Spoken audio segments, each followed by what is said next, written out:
6 on your side at 5 continues now. In an average year, more than 500 sockeye salmon swim nearly 900 miles from the Pacific Ocean to Idaho's Sawtooth Basin. This year, Fish and Game has counted fewer than 20 sockeye at their trap near Stanley.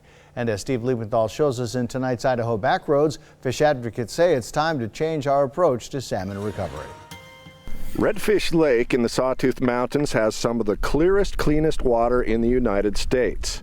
It was named for the fish that make a 900-mile journey to the Pacific Ocean and back. Redfish was named after the fish that turn red when they're spawning.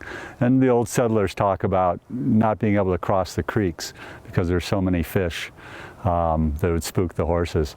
But this year, sockeye salmon are not returning to Redfish Lake Creek by the tens of thousands, the thousands, or even the hundreds. This year, Fish and Game has only trapped 17 sockeye at their trap on Redfish Lake Creek. Only 81 sockeye salmon have made it past Lower Granite Dam, the last dam on their migration to Idaho. Every day, Fish and Game technicians check a trap on Redfish Lake Creek, hoping to find sockeye, but this year they have mostly found resident pike minnows.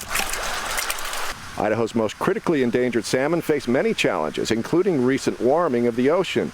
But this year's return of sockeye was also hit hard 2 years ago when hundreds of thousands died within minutes of being released. It was basically 100% die-off from sometimes 100 yards from where they dumped the fish. There was just a shock to them. The fish were raised at the Springfield Hatchery in eastern Idaho, where the water is very hard. When managers released them into the soft water in the Sawtooth Basin, more than 80% perished between Redfish Lake Creek and the Snake River.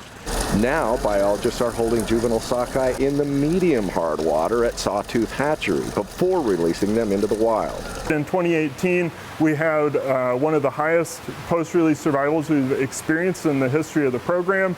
And so we know we put a lot of fish out into the ocean, and right now we're kind of waiting for those fish to come back. Those fish will return to the Sawtooth Basin next year. And despite the initial failure of the Springfield program, conservationists are not blaming Fish and Game for the plight of Idaho sockeye. Fish and Game are doing an amazing job keeping these fish alive, but they're not making the decisions on long-term survival rates. And while Idaho Congressman Mike Simpson has recently said that breaching the 4 dams in Washington is a possibility, Governor Little has gone on record as saying that is not an option. Munter hopes that will change as more citizens get involved in salmon recovery. There's money in their ways while we're spending these billions of dollars, just the status quo that is not working for salmon recovery. Steve Liebenthal, 6 on your side. Coming up next in weather, we've got a red flag